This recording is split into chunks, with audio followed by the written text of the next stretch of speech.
जय श्री राधे कृष्ण। आप सभी का आपके अपने YouTube channel VK Mishra present में बहुत बहुत स्वागत है। आइए सुनते हैं नरक चतुर्दशी व्रत की कथा। कार्तिक मास कृष्ण पक्ष की चतुर्दशी तिथि के दिन नरक चतुर्दशी का त्योहार मनाया जाता है।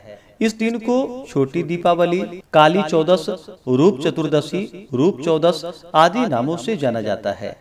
धनतेरस के दूसरे दिन यह पर्व मनाया जाता है। माना जाता है कि इस दिन जो भी व्यक्ति स्नान, ध्यान और शाम के समय में दीप दान करता है उसे नरक में नहीं जाना पड़ता है। इस दिन नरक से मुक्ति पाने के लिए प्रातः काल तेल लगा करके अपामार्ग का पौधा जल में डालकर स्नान करना चाहिए।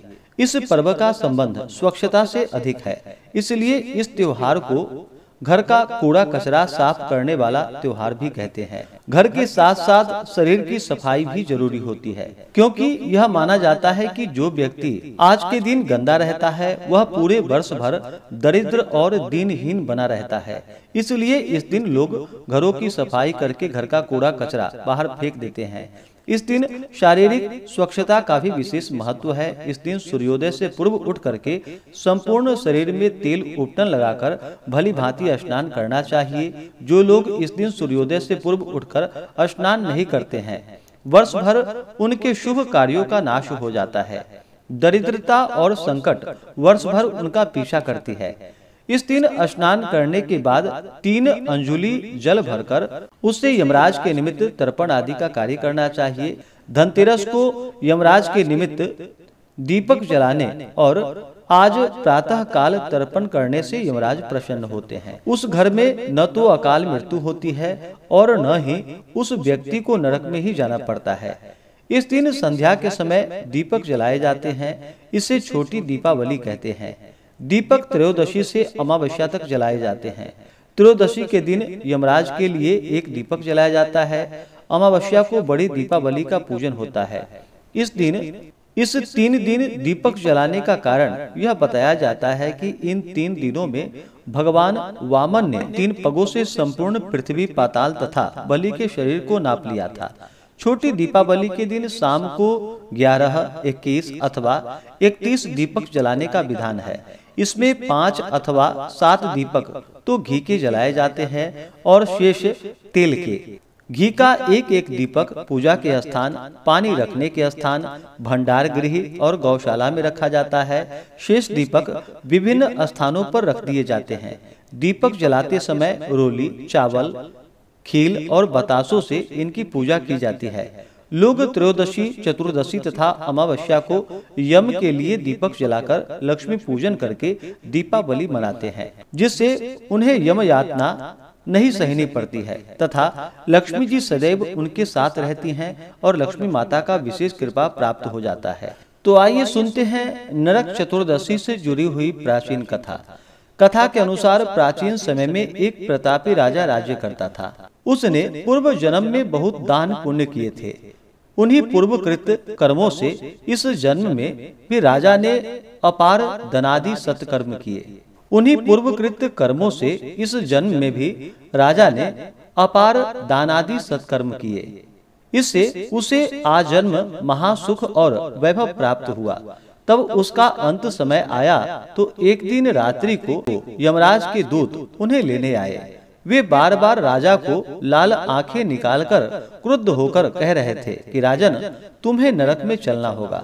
इस पर राजा घबरा गया और बोला, मैंने क्या पाप किया है जो आप मुझे नरक में ले जाना चाहते हैं। इस पर यमदूतों ने कहा कि राजन, आपने जो कुछ दान पुण्य किया है उसे तो सारा विश्व जानता है, किंतु पाप को केवल भगवान और धर्मराज ही जानते हैं। फिर राजा ने पूछा, उस पाप को मुझे भी बतलाओ जिससे उसका निवारण कर सकूं। यमदूत बोले, तुमने बहुत पुण्य किए हैं, किंतु एक बार तुम्हारे द्वार से भूख प्यास से व्याकुल एक ब्राह्मण लौट गया था, अतः तुम्हें नरक में जाना पड़ेगा। यमदूतों की बात को सुनकर राजा कांपने लगा और बोला कि हे दूतों, मैं नरक में नहीं जा सकता। फिर राजा ने यमदूतों से विनती की कि मुझे थोड़ा समय दो, मेरी आयु 1 वर्ष बढ़ा दी जाए, इसके बाद तुम मुझे बुलाने आना। तब तुम जैसा कहोगे वैसा ही मैं करूंगा। इस विनय को दूतों ने बिना सोच विचार किए ही स्वीकार कर लिया और राजा की आयु 1 वर्ष बढ़ा दी गई। यमदूत वापस चला गया। राजा ने प्रातः होते ही ऋषियों के पास जाकर सारी बात कही और इस पाप से मुक्ति का उपाय पूछा।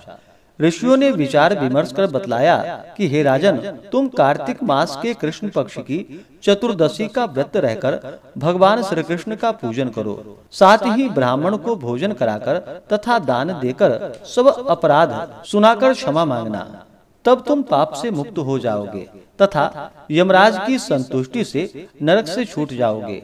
ऋषियों के कथानुसार कार्तिक मास के कृष्ण पक्ष की चतुर्दशी को राजा नियम पूर्वक व्रत रहा। राजा ने तेल लगाकर अपामार्ग आदि पवित्र जड़ियों के जल से स्नान किया। यमराज के निमित्त काला कंबल, सूप, तिल के लड्डू, लोह दंड, मुकुट, भुजबंध, नीला पीतांबर, सिंदूर, काजल, खीर का बड़ा पात्र आदि दान किए। सारे दिन यमराज के 10 नामों का जप किया और रात्रि में यम दीप दान किया। रात्रि को यम की स्तुति कर गुड़, तिल का भोजन किया। इससे यमराज प्रसन्न हो गए और राजा को नरक गमन त्रास से मुक्त कर दिया। अंत में राजा ने विष्णु लोक को प्राप्त किया। तो बोलिए प्रेम से भगवान श्री कृष्ण की जय, धर्मराज की जय, यमराज की जय, सर्वदेवी देवता की जय। इस बार नरक चतुर्दशी रूप 14 का व्रत, जो कि 19 अक्टूबर 2025 दिन रविवार को पड़ रहा है। कार्तिक मास कृष्ण पक्ष की चतुर्दशी तिथि प्रारंभ समय 19 अक्टूबर 2025 दिन रविवार दोपहर 1:52 और चतुर्दशी तिथि की जो समाप्ति है वह 20 अक्टूबर 2025 दिन सोमवार दोपहर 3:47 पे चतुर्दशी तिथि की समाप्ति है। तो प्रदोष व्यापनी और रात्रि व्यापनी के अनुसार 19 अक्टूबर 2025 दिन रविवार को नरक चतुर्दशी का व्रत है। कार्तिक कृष्ण चतुर्दशी को, जो कि हनुमान जन्मोत्सव भी मनाया जाता है, तो इस कारण से 19 अक्टूबर को कई सारे त्योहार हैं, जो कि शिवरात्रि का व्रत, मासिक शिवरात्रि का जो व्रत धारण किया जाता है, भगवान शिव जी का पूजन किया जाता है, तो शिवरात्रि 19 अक्टूबर और हनुमान जन्मोत्सव भी 19 अक्टूबर को ही है। रूप 14 नरक चतुर्दशी का व्रत 19 अक्टूबर को है। यह व्रत रात्रि व्यापनी, शिवरात्रि और हनुमान जन्मोत्सव लिया जाता है और नरक चतुर्दशी का व्रत, जो कि प्रदोष व्यापनी, इसे ली जाती है। तो यह सभी 19 अक्टूबर को ही प्राप्त हो रहा है। तो 19 अक्टूबर को ब्रह्म मुहूर्त का समय सुबह 4:43 से सुबह 5:34 तक होगा। सूर्योदय का समय सुबह 5:58, सूर्यास्त शाम 5:27 होगा। राहु काल का समय शाम 4:01 से शाम 5:27 तक होगा। राहु काल समय के दौरान कोई भी शुभ कार्य या नया कार्य नहीं करना चाहिए, इस बात का ध्यान रखें। प्रातः काल पूजा का शुभ मुहूर्त 19 अक्टूबर को, जो कि सुबह 5:09 से सुबह 6:24 तक होगा। अभिजीत मुहूर्त का समय सुबह 11:43 से दोपहर 12:29 तक होगा। विजय मुहूर्त का समय दोपहर 2 बजे से लेकर के दोपहर 2:45 तक होगा। गोधूली मुहूर्त का समय शाम 5:47 से शाम 6:13 तक होगा। शाम को पूजा का शुभ मुहूर्त शाम 5:47 से शाम 7:03 तक होगा। निशिता काल पूजा का शुभ मुहूर्त रात्रि 11:41 से रात्रि 12:31 तक होगा। इस बार 19 अक्टूबर को सर्वार्थ सिद्धि योग और अमृत सिद्धि योग भी बन रहा है। सर्वार्थ सिद्धि योग जो कि संपूर्ण दिन तक रहेगा और अमृत सिद्धि योग 19 अक्टूबर को शाम 5:49 से शुरू होकर के अगले दिन सुबह 6:25 तक रहेगा, जो कि बड़ा ही अच्छा सहयोग बन रहा है। तो आशा करता हूँ कि यह जानकारी आपको अच्छा लगा हो। इसी प्रकार से ज्ञानवर्धक जानकारियाँ प्राप्त करते रहने के लिए, व्रत पूजा के बारे में जानने के लिए, कथा को सुनने के लिए चैनल पे अगर आप पहली बार आए हैं तो चैनल को लाल बटन दबा करके सब्सक्राइब करें, साथ में बेल आइकन घंटी को दबाएं, ताकि आने वाली वीडियो का नोटिफिकेशन आपको समय से मिलता रहे। वीडियो को लाइक करें, शेयर करें। सुखी रहें और स्वस्थ रहें। जय श्री राधे कृष्ण। धन्यवाद।